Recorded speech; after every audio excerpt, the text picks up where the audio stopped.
Welcome to Mean Age Daydream with me, Brian McWilliams, where we're going to be making some jokes, laughing out at broken world, but also laying out some philosophy for the future, how we can fix this mess we're in and have a great time doing it all with a Mean Age Daydream.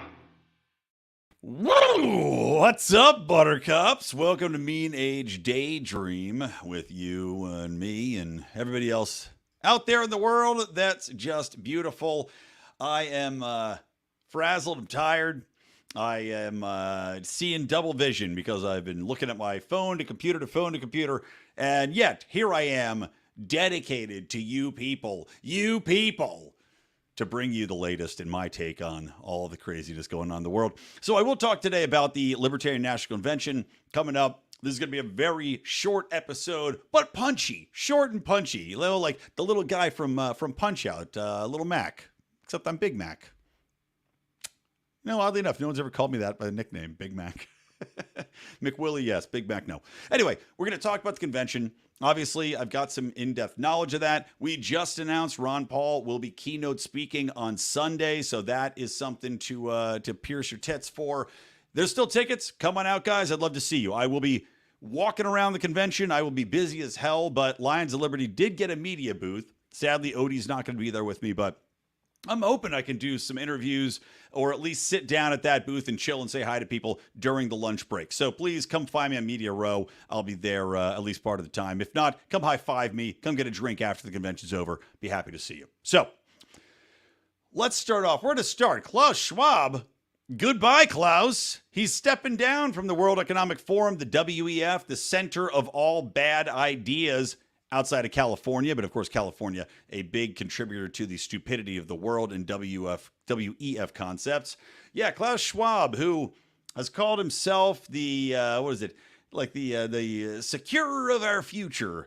And of course, it told you that you will own nothing and be happy, something that WEF has tried to put forth because, yeah, I know, he's not dead. Sorry, Tim. A little comment there. Klaus Schwab's not dead. But he has put forth all of these moronic policies, these global recalculations of where your money is going to be, where it's going to be set, really leading the charge as far as allocation of funds, climate change nonsense, mass funding to support mass immigration policies, and funding immigration from other countries. The United States funds other countries to fund immigrants that come here. I mean, how insane is this? Klaus Schwab is behind it all. And naturally, this has led to a problem when it comes to culture, when it comes to trust, when it comes to prices for goods and services. He wasn't kidding when he said, you'll own nothing. The problem is no one's happy. Everybody's miserable. And I've said it before, I'll say it again. 2024 is the year that this all comes full circle around. You're seeing it with the farmers' protest. You're seeing it with climate change being slapped back by different nations that are taking stands and saying we're not doing this anymore. You're seeing with the legislation in Florida saying we're putting a ban on any WEF policies. We're not going to follow them. We're not even going to acknowledge them. Things are changing. So Klaus Schwab, I don't know why he stepped down. He's still going to run the Davos ceremonies, because you got to have somewhere your prostitutes can all show up at once. And it does, I guess, he doesn't own the prostitutes. Maybe, do you think the WEF, their entire premise is based around the concept of like prostitution? You don't own the prostitutes. You just rent them and you're happy. And that's all Klaus Schwab needs. He doesn't need a real relationship. He just wants to bang prostitutes. And he built an entire political philosophy and organization around it. God, I just blew my own mind. If that's true, brand new respect for Klaus Schwab, huh? Yeah, they say, hey, you going to go shuck to Schwab? That's what the prostitutes say to each other. I'm doing it in a male voice because I presume they're male prostitutes, or at least transgender. But Klaus Schwab, I mean, where's he going to go now? Is there an intergalactic, interplanetary force of pure fucking evil that has an opening? And they're like, Klaus, it's time to beam up, buddy. Thanks for keeping a secret all the time. Come on up here. You and the Vulcans. You've got no emotions. You've got no pity. You've got no empathy for humanity. Come on up and ruin everything for everybody. Welcome aboard. The Chud boat. All right, so that was one thing. Real quick to head it off. I want to pivot because I said, it's a time for change. 2024 is a time for change. You saw this with the way in which cancel culture is being slapped back, rejected. The next generation doesn't want any part of it. Yet our government is leading into censorship more than ever. That shows you they're scared. They're running scared because people actually know the problems of the policies. There's a reason why, to skip forward, but not fully, there's a reason why Donald Trump and RFK are both speaking at the Libertarian Convention. It's because they acknowledge that they need what we represent, that the people are coming to where we're at because they're fed up of the militarism, of the inflation, of the uniparty spending. In the center, right? The center of these parties is uniparty, screw you spending that benefits only the government. And at the extremes of these two parties, you got the wackadoos. At least our wackadoos, are kind of nice. But that's why they acknowledge we are the center now. The Libertarian Party and its philosophies are the only ones that make sense anymore when looked at, which is why this convention is the absolute greatest opportunity the party has had since its inception. We've got 300 media coming. This is why I'm so crazed right now, trying to figure out what's going on with Trump, with everything else. No public service for truth. Klaus Schwab's not dead. He's stepping down from the WF. You're joining the show late. So we've got now 300 media, and we're cutting off the credentializing. We would have more. But you're getting in front of people, right? You're giving the message. You're holding power accountable. You're influencing policy, and you're introducing people who are craving at the bottom of their balls something new, something different, and something that makes sense. And holding these people accountable and making them answer is what we're doing here. We're not going to have an opportunity like this again. I mean, I hope that this is starting a cultural shift, but we may not see it again. But the thing is, the culture is coming to us. You're seeing it in all of these policy smackdowns. You're seeing it in the opposition to what is happening with the Gaza Strip, the opposition to sending funding to Ukraine, the opposition to massive inflation. I mean, this is the culmination of what we've been talking about. The detrimental effects of the educational system, the continued COVID nonsense, the opposition to mass vaccinations that's going on here, at least in regards to experimental vaccinations. The suspect nature now of all these quote unquote elite universities and the indoctrination centers being laid bare. This is all coming together. And you're seeing it also play out in cancel culture, which I had rooted for cancel culture to go put the pedal to the metal because you needed to have it so fast and so painful that people said, this is bullshit, it's got to stop. Harrison Butker is a perfect example of where we're at. The Tom Brady roast, which I talked about, is a perfect example of where we're at. That Tom Brady roast was balls to the walls, no holds barred, the most offensive thing that's been aired on television, on streaming, on wherever you want to call it, probably in the last 20 years. Hands down the most offensive. We don't care anymore. We're not afraid anymore. We're not going to allow anything to be canceled anymore for telling a joke or telling your version of the truth, because we're a free speech country. We're a free market country. We're a free ideas country. Even Whoopi fucking Goldberg defended Harrison Butker against the shrieks of these liberal morons who don't want to give anybody a platform to discuss, as Whoopi said it, that maybe the only intelligent thing I've ever heard her say. 20 years ago, this would be a mainstream viewpoint, what Harrison Butker said. Now, I have 2 young daughters. I don't know if I agree with what Harrison Butker said, but I'll tell you what I do agree with. The fact that people should rethink what their priorities in life are. The fact that maybe somebody wants to choose raising a child and being a stay-at-home rather than chase a career. Now, that applies to men and women. But the fact is, the man has a right to say it. The fact is, a lot of the public out there agrees with him, at least in some way, shape, or form on some portion of that. And he's a very religious guy. I've talked about before, we've gotten away from religion. I'm not religious. I'm agnostic at best. But you know what? I miss having a strong religion in this country because people turn to something else. It always is the way it's been this way since the human race's brain, I guess, evolved to the point where it started to question. People need religion. They need something to believe in that's greater than themselves. That turns out to be climate change, or it turns out to be, feminism, or it turns out to be whatever it is. I'm trying to make it into libertarianism. That's my goal. I want people to view our philosophy with the same religious fervor that they do the bullshit from the RNC and the DNC. We've got Harrison Butker out there speaking what most people would at least acknowledge should be considered.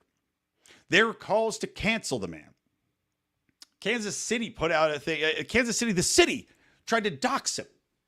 You've got a change.org petition to fire him for having widespread beliefs that the people that are in Christian or Catholic sects probably agree with quite a bit of. They're trying to cancel him for saying it. And to quote Whoopi Goldberg, this would have been considered pretty much mainstream, 20, 30 years ago. But guess what? Andy Reid, former Philadelphia Eagles, woot woot, coach Andy Reid, of course, didn't win us any Super Bowls. He's fat bastard.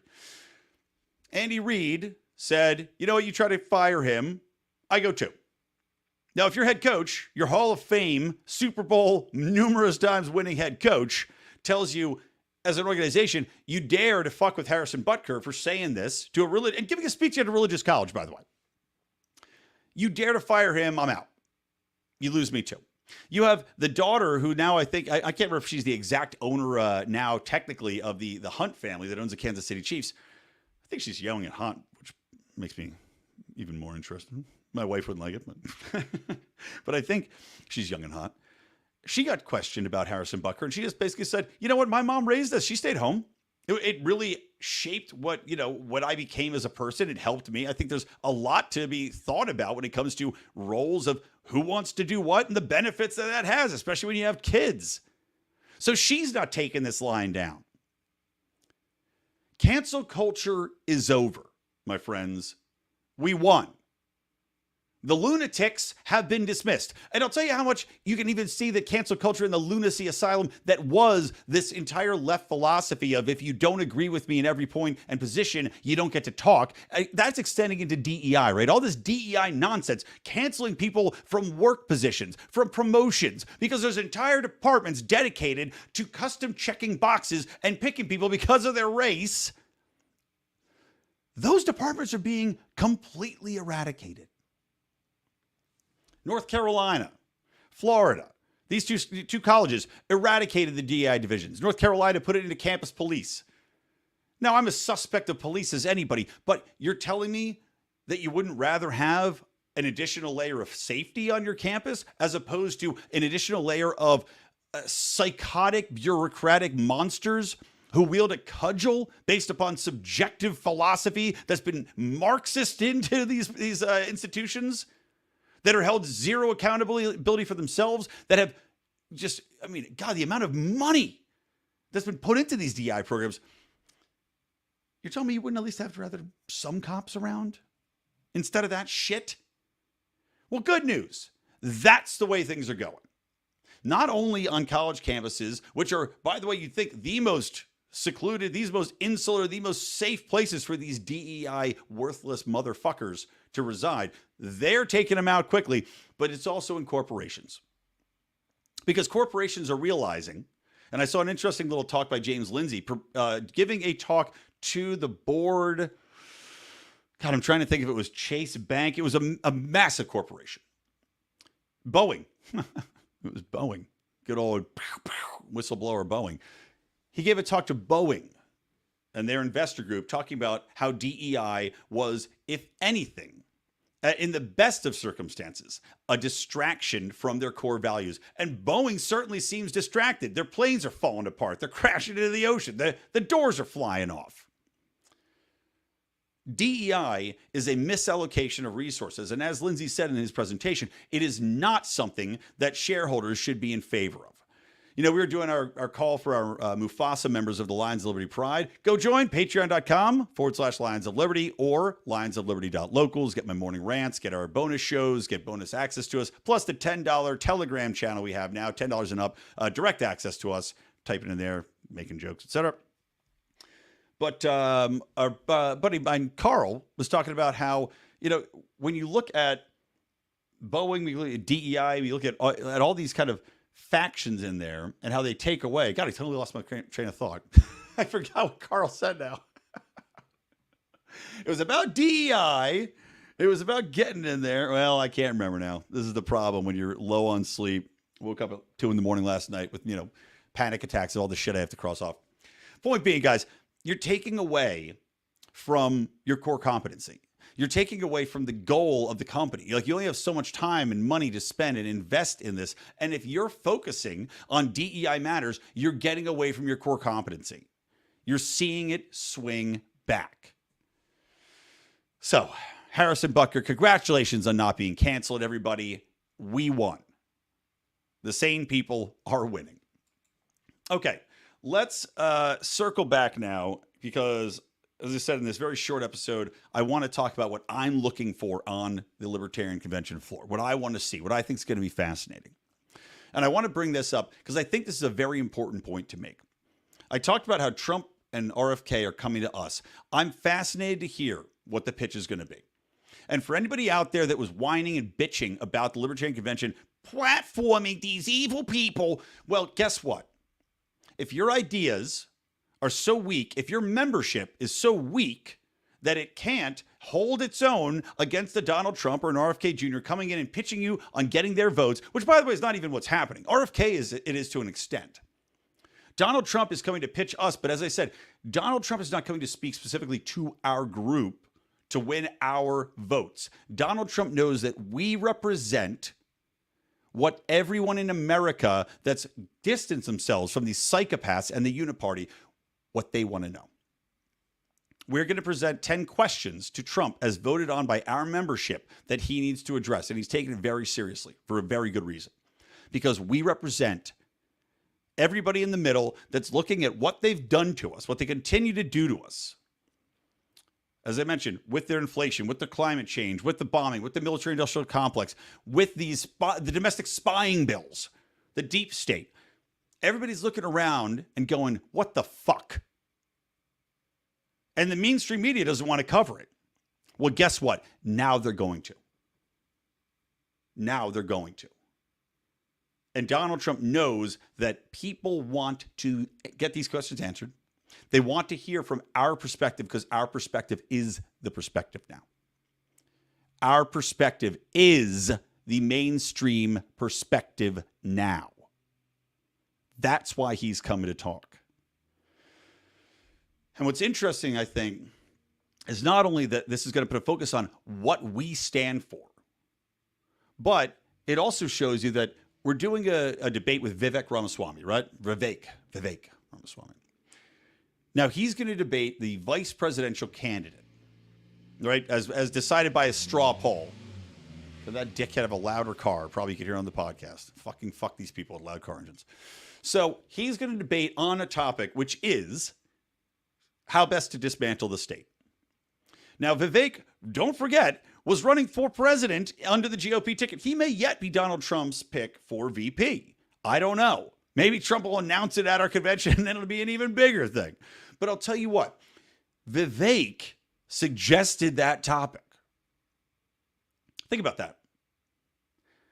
A former GOP candidate who was getting mass media attention, very eloquent, interesting speaker, he wants to debate our candidate. Not on some horseshit GOP issue, not on some, dyed-in-the-wool, overtread crap that the RNC would take some status in, not in prayer in school. No. How best to dismantle the state. What does that tell you about the state of overall politics in this country? What people are curious about? Because guess what, guys? Everybody's looking at this bloated monstrosity with very few exceptions, those being people that still would vote for Biden, ride and die with Biden. Everybody else is looking at this monstrosity and going, this thing's gotten out of hand. It speaks volumes to where we're at. So I want to see what comes of that. I want to see the media coverage for that debate and the best way to dismantle the state. I want to see how they report on it. I want to see if mainstream media has got the balls, if the corporate media will stand up and have the balls to report it accurately. But here's the good news, is that regardless of what happens with Trump here, Trump's coming to speak to us. He's going to speak to us in basically, we are not an audience like you has experienced before. We're not an NRA audience. We're not a Trump rally audience. We're not an RNC convention audience. We are a libertarian audience. They know that the odds of them getting booed if Trump misspeaks, if he missteps, if he doesn't answer accurately and honestly, the fact that our convention may boo the living crap out of him is very strong, which is why they're taking it seriously. And from the mainstream media perspective, think about the incentives for them. You think they don't know that he's coming to address a crowd that is not his usual audience? You don't think that they're salivating, dripping from the jowls to see Donald Trump get booed so they can play that clip forever over the next 6 months? They'd kill for it. And they're going to be going out live. So I'm telling you, those of you who for some reason think that this isn't an unbelievable opportunity, I'm as fascinated as you are to see what he's going to do, to see how he's going to spin things, to see what he's going to address from our concerns, and how he's going to try to convince us that he's got the answers. But it doesn't even matter necessarily what he says, guys. The point is, he's got to address it. And from RFK's perspective, we'll see what he has to say too. RFK, I'm very curious to see where he's going to fall in Israel. He's going to get pressed on that. He's doing a speech and a Q&A, so he's going to get pressed on. I'm just curious to see where he's going to get pressed on in regards to matters of healthcare, in regards to his vice presidential candidate. I'm also curious to see just how many media are actually going to be interacting with our presidential candidates. Now, I'm going to be working hard to try to connect them with media, and I know that there is a lot of interest there. But, there's talk of maybe shifting around schedules. I can see the body voting to have our presidential candidacy decided earlier rather than later, so that that person's going to be available to take questions from the media after a Donald Trump speech. Having that person there to say, well, he was right on this, he was wrong on this. Make the pitch for us, why you need to go not RFK, not Donald Trump, and instead look to the Libertarian Party. And by the way, for all these fucking idiots out there that somehow think that the Mises Caucus is leading the Libertarian Party to embrace the GOP, moronic. I had a reporter ask me if the Libertarian Party was going to be endorsing Donald Trump. No. Are you kidding me? Flat out told her absolutely not. We have undiluted support for whoever decides that they will be, well, not decides, whoever's decided by the body. Whoever is going to be our candidate gets the support, and that's that. There's not going to be any campaigning with Donald Trump. There's not going to be any endorsing of Donald Trump. The Libertarian Party is the Libertarian Party. And this is a mutually beneficial situation that we've entered into with the Trump campaign, with RFK Jr., Vivek, and his appearance there. That's politics, guys. If you want to sit in your hole and masturbate while, 3 people from Reason Magazine watch you, as happened with previous conventions, go ahead. This is going to be something special. So that's it. Enjoy the ride, everybody. We're all going to be fascinated to skip down this lane together. And as I said, please go to the convention, say hi. There's still tickets. I don't know how long there's going to be tickets available for, but if you're going to come out, please swing out, say what's up. There's also a comedy show, Tim Butterly and Lou Perez, Alex Stein, and Louis Laurent doing a comedy show. So if you're in the region, you can come see that. Of course, Dave Smith and Robbie the Fire also doing a comedy show and podcast, separately ticketed. There's going to be a emo party thrown by the Emo Caucus where Afro Man is playing. I mean, think about that shit. The Libertarian Party is having the best party. We're the cool kids. We're the cool kids now. The trick is holding on to that mantle. And I swear to God, it's going to happen. I feel it. I know it. I've done this for a long time. I've been in PR for a long time. This is a seminal moment. Enjoy it. Come with us. Come celebrate, and I'll see you all there. All right, guys, that's it. I got to go. Got shit to do. From me, Brian McWilliams, from the Lions of Liberty Network, and from Mean Age Daydream. Always keep those electric eyes on me, baby. And keep that ray gun to my head. Kabloo. All right, peace.